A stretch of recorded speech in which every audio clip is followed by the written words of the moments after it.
வணக்கம் ஸ்டூடெண்ட்ஸ். இன்னைக்கு நம்ம யூனிட் 8 எலக்ட்ரோமேக்னெட்டிக் வேவ்ஸ்ல இருந்து ஒரு சூப்பர் இன்ட்ரெஸ்டிங் டாபிக் பார்க்க போறோம். Displacement current. பேரை கேட்ட உடனே ஏதோ பெரிய விஷயம்னு நினைக்காதீங்க. இத ரொம்ப ரொம்ப சிம்பிளா எக்ஸாம்க்கு என்ன தேவையோ அதை மட்டும் ஃபோக்கஸ் பண்ணி நல்லா புரிஞ்சுக்க போறோம். ரெடியா? நம்ம எல்லாம் ஆம்பியர்ஸ் லாவை படிச்சிருக்கோம், கரெக்டா? அது பிசிக்ஸோடைய ஒரு ஃபண்டமெண்டல் லா, ஒரு அடிப்படை விதி.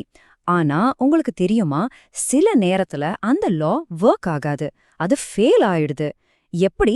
ஒரு ஃபண்டமெண்டல் லா எப்படி ஃபெயில் ஆக முடியும்? இந்த கேள்விக்கு பதில் தான் நம்ம இன்னைக்கு தேட போறோம். இப்போ இந்த டயக்ராம கொஞ்சம் கவனிங்க. இது ஒரு கெப்பாசிட்டர் சார்ஜ் ஆகுற ஒரு சிம்பிள் சர்க்கியூட். இங்க பாத்தீங்கன்னா வயர் வழியா ஐங்கிற ஒரு கரண்ட், யானி கண்டக்ஷன் கரண்ட் போய்கிட்டு இருக்கு. ஆனா அந்த ரெண்டு கெப்பாசிட்டர் பிளேட்ஸ்க்கு நடுவுல என்ன இருக்கு? ஒரு சின்ன கேப், காற்று, ஒரு இன்சுலேட்டர். அங்க உண்மையான கரண்ட் யானி சார்ஜ் ஃப்ளோ இருக்க முடியாது. சோ இங்கதான் நம்ம ப்ராப்ளம் ஸ்டார்ட் ஆகுது. ஸோ நம்ம ஆம்பியர்ஸ் லாவை யூஸ் பண்ணி ஒரே பாயிண்ட்ல மேக்னெட்டிக் ஃபீல்டை கண்டுபிடிக்க ட்ரை பண்றோம். ஆனா ரெண்டு வேறு வேறு சர்ஃபேசஸை யூஸ் பண்ணும்போது நமக்கு ரெண்டு வேறு வேறு ஆன்சர்ஸ் வருது. ஒரு மெத்தட்ல மேக்னெட்டிக் ஃபீல்ட் இருக்குன்னு ரிசல்ட் வருது, இன்னொரு மெத்தட்ல அதே பாயிண்ட்ல மேக்னெட்டிக் ஃபீல்ட் ஜீரோன்னு வருது. இது எப்படி சாத்தியம்? பிசிக்ஸ்ல இது ஒரு பெரிய முரண்பாடு, a huge contradiction. இந்த பெரிய பசில சால்வ் பண்ண ஒரு ஆள் வந்தாரு. அவர் பேர் தான் ஜேம்ஸ் கிளர்க் மேக்ஸ்வெல். அவர் ஒரு புதுசா ரொம்ப பிரில்லியண்டான ஒரு ஐடியாவோட வந்தாரு.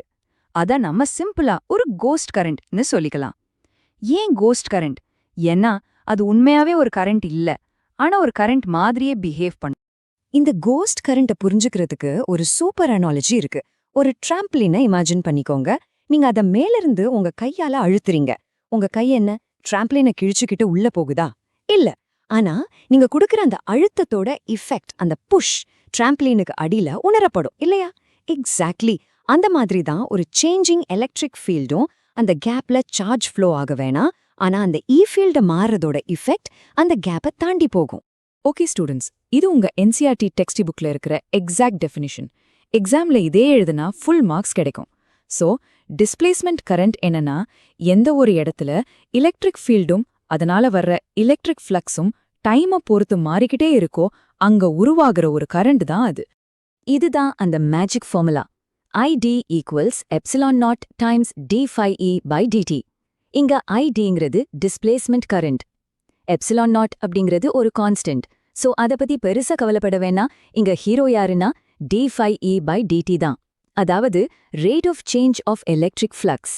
சிம்பிளா சொல்லணும்னா, ஒரே ஏரியா வழியா போற எலக்ட்ரிக் ஃபீல்ட் லைன்ஸோட எண்ணிக்கை எவ்ளோ வேகமா மாறுதுங்கிறது தான் இது. இப்ப நம்ம ஆரம்பத்துல பார்த்த அந்த கெப்பாசிட்டர் பசிலுக்கு வருவோம். அது எப்படி சால்வ் ஆகுதுன்னு பாப்போம். வயர்ல போற நார்மல் கரண்ட், அதாவது கண்டக்ஷன் கரண்ட் ஐசி, அந்த கேப்ல இருக்கிற சேஞ்சிங் எலக்ட்ரிக் ஃபீல்ட்னால உருவாகிற டிஸ்பிளேஸ்மெண்ட் கரண்ட் ஐடிக்கு எக்ஸாக்ட்லி ஈக்குவலா இருக்கும்னு மேக்ஸ்வெல் ப்ரூவ் பண்ணாரு. அப்போ என்னாச்சு? டோட்டல் கரண்ட் எப்பவுமே கண்டினியூஸா இருக்கு. அந்த கான்ட்ரடிக்ஷன் போச்சு. Ampere's law is saved.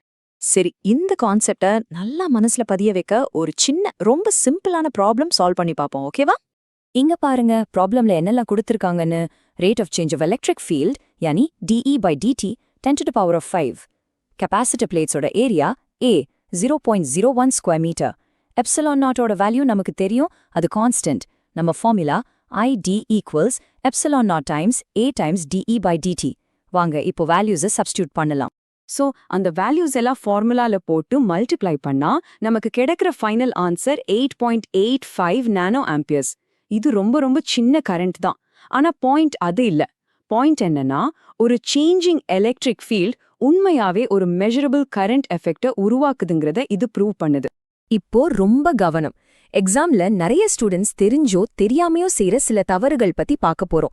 நான் இதை சைலன்ஸ் கில்லர்ஸ்னு சொல்வேன். ஏன்னா இதுங்க நம்ம மார்க்ஸை சைலண்டா குறைச்சிடும். So let's avoid them. முதல் சைலண்ட் கில்லர், தப்பான நினைப்பு என்னன்னா, டிஸ்பிளேஸ்மெண்ட் கரண்ட்னா உண்மையாவே சார்ஜஸ் அந்த கேப்பை தாண்டி குதிச்சு போகுதுன்னு நினைக்கிறது. நோ, அது தப்பு.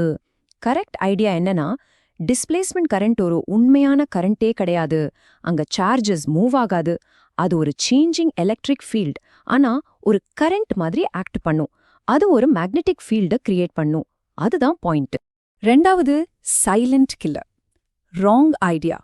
டிஸ்பிளேஸ்மெண்ட் கரண்ட்னால அது கெப்பாசிட்டர் பிளேட்ஸ்க்கு நடுவுல மட்டும்தான் இருக்கும்னு நினைக்கிறது.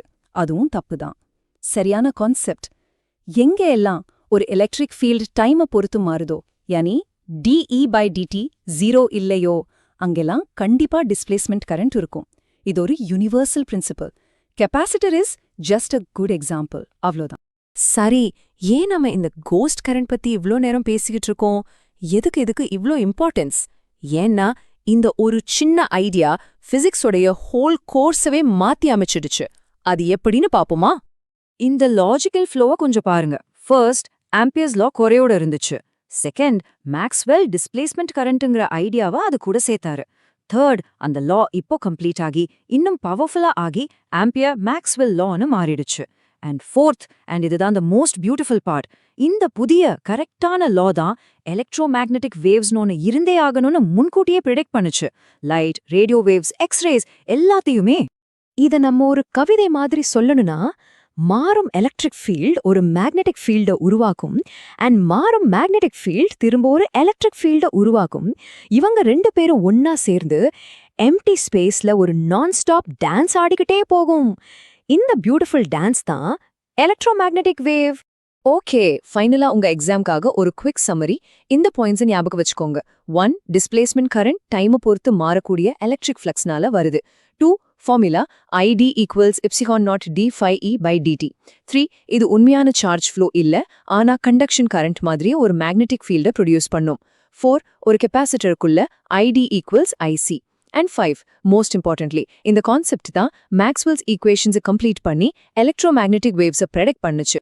ஸோ ஒரு மாறும் E ஃபீல்ட் ஒரு B ஃபீல்டை உருவாக்குது, அண்ட் அந்த மாறும் B ஃபீல்ட் திரும்ப ஒரு E ஃபீல்டை உருவாக்குதுன்னா, இப்படி ஒன்னு உருவாக்கி தனக்குத்தானே சப்போர்ட் பண்ணிக்கிட்டு போற அந்த அலை, அந்த வேவ் பார்க்க எப்படி இருக்கும்? அதை பத்தி தான் நம்ம அடுத்த செஷன்ல இன்னும் டீட்டெயிலா பார்க்க போறோம். See you then.